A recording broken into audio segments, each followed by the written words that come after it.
Alhamdulillahilladzi nahmaduhu wa nasta'inuhu wa nastaghfiruh wa na'udzu billahi min shururi anfusina wa min sayyiati a'malina may yahdihillahu fala mudilla lahu wa may yudlil fala hadiya lahu. Asyhadu an la ilaha illallah wahdahu la syarika lahu wa asyhadu anna Muhammadan abduhu wa rasuluhu la nabiyya ba'dahu. Allahumma shalli wa sallim ala sayyidina Muhammadin wa ala alihi wa ashabihi wa man tabi'ahum bi ihsanin ila yaumil qiyamah. Fa ya ibadallah ittaqullah kama qala ta'ala fil kitabil karim. A'udzu billahi minasy syaithanir rajim. Ya ayyuhalladzina amanu taqullaha haqqa tuqatih wa la tamutunna illa wa antum muslimun. Wa qala Rasulullah sallallahu alaihi wasallam, ittaqillaha haitsuma kunta wa bi sayyi'atil hasanata tamhuha wa khaliqin nasa bi khuluqin hasan. Shadaqallahi wa shadaqa Rasul karim. Amma ba'd. Para jamaah salat Jumat yang dirahmati Allah Subhanahu wa taala. Syukur alhamdulillah terus menerus kita haturkan kepada Allah, karena Allah lah yang layak untuk dipuji. Karena Allah yang mengatur semuanya dengan kesempurnaannya, dengan kebaikannya. Allah mengatur semuanya, mengatur alam semesta, mengatur manusia dengan segala hal yang dibutuhkannya, sehingga kita memperoleh banyak nikmat-nikmat tanpa kita harus berupaya dengan sangat keras. Kita bisa mengambil oksigen sesukanya, kita bisa mengambil air sesukanya. Kita punya ginjal ciptaannya Allah, dikasih air untuk keperluannya. Kita diciptakan paru-paru oleh Allah, maka kita pun juga disediakan oksigen olehnya. Kita diciptakan pencernaan, Allah pun juga menyiapkan makanan-makanan yang nanti dicerna dan dimasukkan ke dalam diri kita. Fabi ayyi ala'i rabbikuma tukadziban. Berapa banyak nikmat dari Allah yang kita itu menutup diri bahwa semuanya itu berasal dari, bahwa semuanya itu atas perannya Allah Subhanahu wa taala. Oleh karena itu, ucapan pertama dan utama yang tidak boleh lupa pada diri kita adalah ucapan Alhamdulillahirabbil alamin. Segala puji bagi Allah, yaitu Rabb, menciptakan, mengatur, mengurus, mengendalikan, sehingga dengan pengaturan dan pengurusannya itu kita mendapatkan kebaikan-kebaikan, kenikmatan-kenikmatan, sehingga kita bisa menjalankan kehidupan ini dengan baik. Yang kedua, Fatih mengingatkan pribadinya dan para jamaah sekalian, mari kita sediakan waktu untuk mengecas iman dan takwa kita dengan cara menyediakan waktu untuk memahami perintah dan larangannya, lalu berkomitmen berupaya untuk mampu melaksanakan seluruh perintah dan mampu untuk meninggalkan segala larangan yang dilarang oleh Allah Subhanahu wa taala. Para jamaah sekalian, di pertemuan kali ini sebagai hormat kita menghormati bulan Ramadan yang akan datang. Kita akan melakukan sebuah evaluasi dan introspeksi terhadap Ramadan yang dulu pernah kita lakukan. Kalau kita perhatikan para jamaah sekalian, banyak sekali pada Ramadan yang terdahulu orang memaknai Ramadan itu fokusnya adalah mengejar kebaikan dan pahala, tapi lupa bahwa ada satu yang pertama dan utama dari esensi Ramadan atau puasa Ramadan. Esensi yang pertama dan utama adalah menahan dari keburukan, sedangkan mengulang kebaikan itu berikutnya, bukan dibalik. Karena esensi puasa asyam itu dari kata al-imsak, yaitu menahan. Istilah orang Jawanya ngempet teko barang elek, menahan diri supaya nggak keluar keburukan dari perut kita, namanya shaumul batni, puasa perut. Kita memastikan penghasilan kita tidak haram. Ketika kita masukkan beli uang, beli makanan dengan uang hasil penghasilan yang halal, sehingga makanan yang masuk juga halal. Kalau berhasil tidak memasukkan yang buruk ke dalam perut, berarti sukses, shaumul batni. Atau jenis makanannya nggak sampai kena yang haram, yang diharamkan oleh Allah Subhanahu wa taala, maka berhasil shaumul batni, perutnya berhasil. Ada juga puasa kemaluan. Ini pun juga puasa yang secara khusus diperintahkan oleh Allah Subhanahu wa taala memperhatikan agar kita tidak terjebak keburukan-keburukan karena perut ataupun karena kemaluan. Tidak hanya berhenti itu para jamaah sekalian, ternyata kita disuruh menahan dari jawari, dari keburukan yang dilakukan oleh mata, keburukan yang dilakukan oleh telinga, keburukan yang dilakukan oleh jari jemari ketika membalas WA yang tidak enak. Sana membalas gak enak 2 kata, kita 10 kata. Berarti 2 keburukan kita balas dengan 10 keburukan. Padahal kalau di luar bulan Ramadan, kalau ada orang WA 2 keburukan, kita membalas 2 keburukan, masih netral. Karena ada ayat Al-Quran surat Asy-Syura ayat 40, balasan keburukan adalah keburukan semisalnya. Tapi banyak yang gak tahan, balasnya berlebihan. Apalagi nanti pada bulan Ramadan kita diperintahkan balas buruk aja udah gak boleh. Sampai disuruh mengatakan ini so imun karena menghormati bulan Ramadan. Artinya bulan Ramadan bukan kemudian kita balas. Ibaratnya orang yang pandai jurus silat, dia diserang waktu bulan Ramadan, dia hanya menggunakan jurus tangkisan dan tangkisan, tidak membalas serangan-serangan. Pokoknya dia tidak terkena serangan, pokoknya dia tidak terkena keburukan. Itu yang dia lakukan. Karena Ramadan esensinya adalah ngempet teko barang elek, menahan dari keburukan. Para jamaah sekalian, tidak hanya itu, ternyata lebih dalam lagi, nanti ada keburukan dari sisi nafsu kita. Apakah keinginan kita betul-betul baik? Apakah ambisi-ambisi kita ini selamanya semuanya baik? Jangan-jangan ambisinya dunia, lupa akhirat. Jangan-jangan ambisinya itu tidak prioritas. Dia ambisi ngejar uang tapi mengabaikan keluarganya. Dia ngejar uang sampai mengabaikan waktu-waktu ibadah. Jangan-jangan selama ini ambisinya, keinginannya nggak terkendali. Berarti tidak berhasil saumun nafsi, tidak mampu mengendalikan keinginan, tuntutan, ambisi sesuai dengan syariat Allah Subhanahu wa taala. Pada Rasulullah menyatakan la yu'minu ahadukum hatta yakuna hawahu tabaan lima jitubi. Tidak sempurna iman seseorang hingga hawa nafsunya, keinginannya, tuntutannya, ambisinya disesuaikan dengan syariat. Menurut syariat prioritas yang mana? Menurut syariat mana yang benar, mana yang salah? Apakah itu juga menjadi evaluasi di dalam diri kita? Jangan-jangan kita hanya puasa menahan lapar dan dahaga saja. Jangan-jangan selama ini kita hanya puasa perut tapi lapar dan dahaga, tapi makanan masih banyak yang masuk haram, penghasilan banyak dari penghasilan yang haram. Kemudian ucapan, wajah kita sering melotot, sering marah. Kita ajak kulit-kulit kita dan saraf kita untuk melakukan larangan Allah la taghdab walakal jannah. Jangan marah-marah bagi surga. Pada jamaah sekalian, apalagi nanti kalau sudah sampai pada shaumul akli, puasa akal, mengendalikan pikiran. Jangan-jangan ada pikiran yang sesat selama ini. Jangan-jangan ada mindset yang sesat selama ini kita pakai, sehingga persepsinya salah, mikirnya salah, sehingga keputusannya sering salah. Apakah betul kita datangi majelis-majelis ilmu yang guru-gurunya terpercaya? Apakah kita baca kitab-kitab yang kitab-kitab itu kita baca dengan kaidah walladzina yastami'unal qaula fayattabi'una ahsana. Orang-orang yang mendengarkan perkataan lalu mengambil yang terbaik dari apa yang dia dengar. Ulaikal ladzina hadahumullah. Mereka lah orang yang dikasih petunjuk oleh Allah. Ataukah hanya ikut-ikutan? Atau mampu mengambil yang terbaik dari segala perkataan yang dia dengarkan? Para jamaah sekalian, kenapa kok kejelekan ini harus betul-betul ditahan?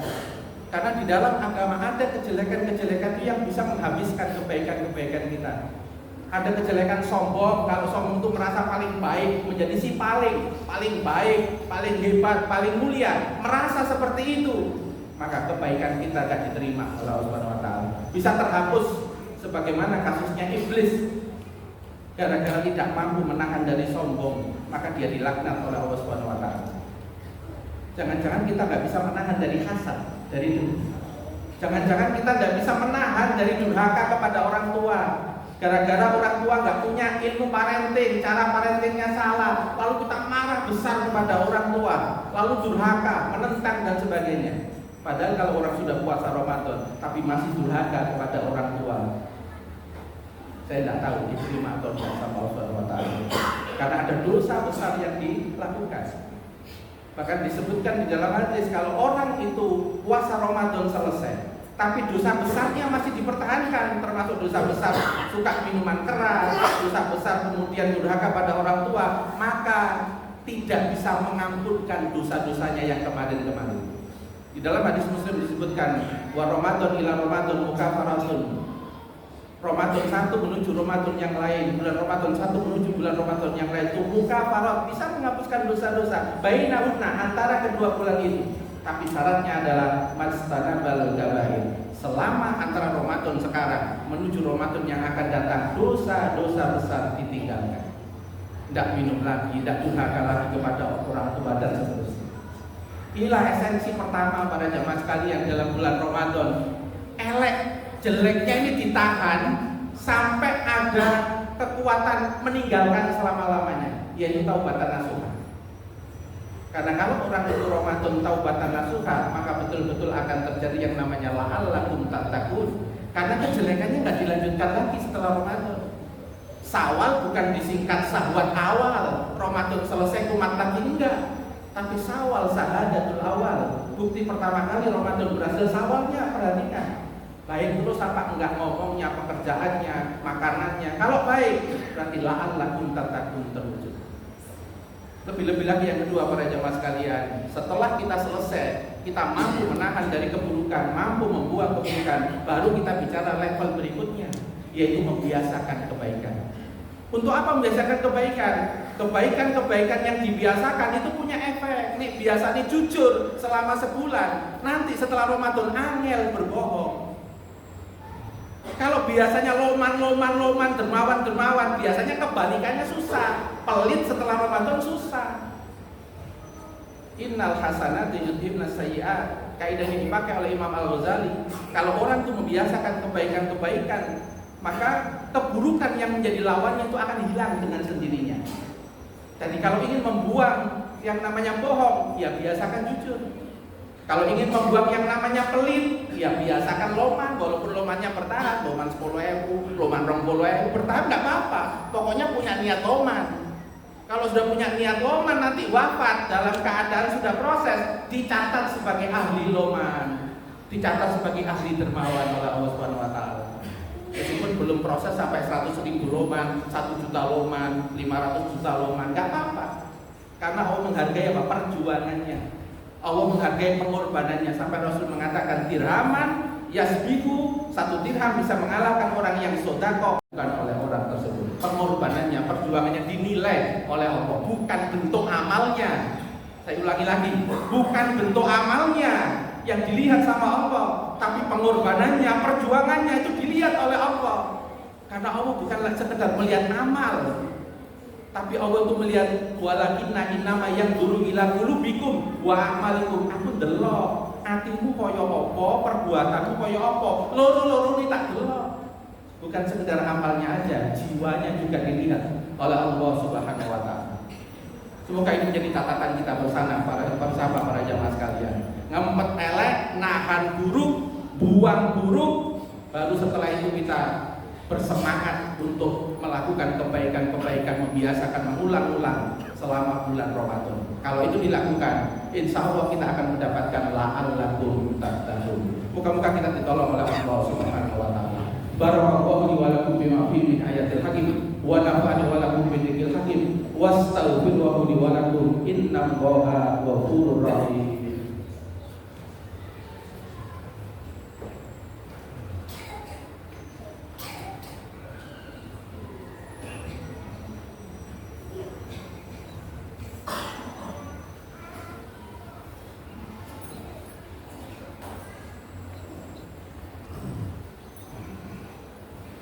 Alhamdulillahilladzi an'ama 'alaina bi ni'matil iman wal islam.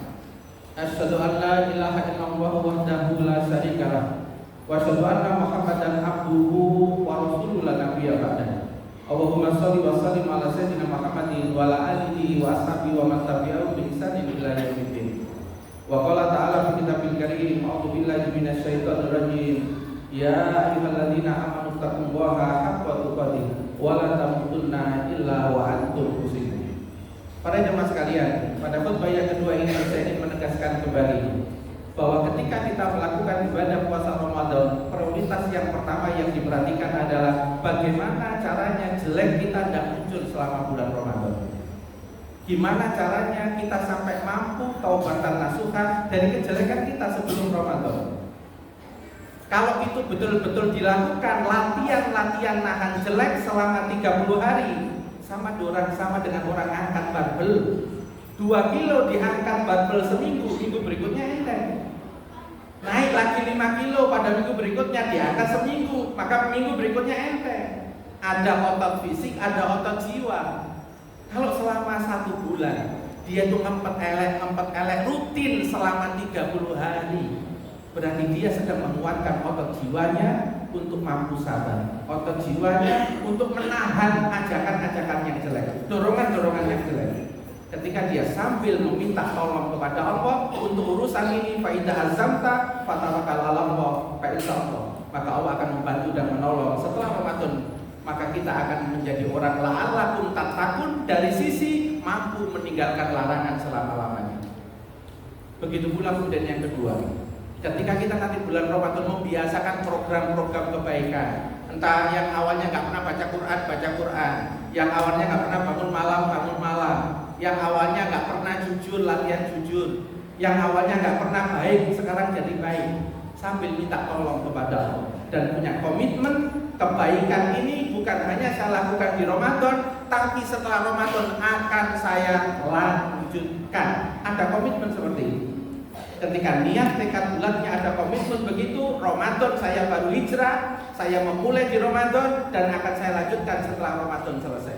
Kalau komitmen ini terjadi pada jamaah sekalian, insya Allah kita akan memperoleh namanya la'allakum tattaqun.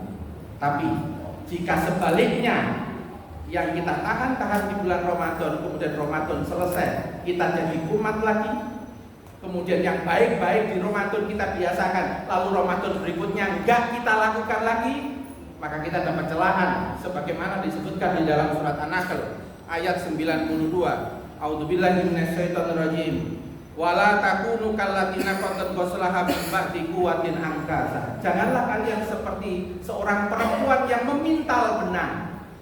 Yang benang itu dipintal selama berbulan, selama sebulan dipintal sampai menjadi kain yang rapi, yang bagus. Tapi setelah Ramadan selesai, pintalan kain tadi dirobek-robek lagi, tidak dipakai lagi, dibuang, dirobek, tidak dilakukan lagi.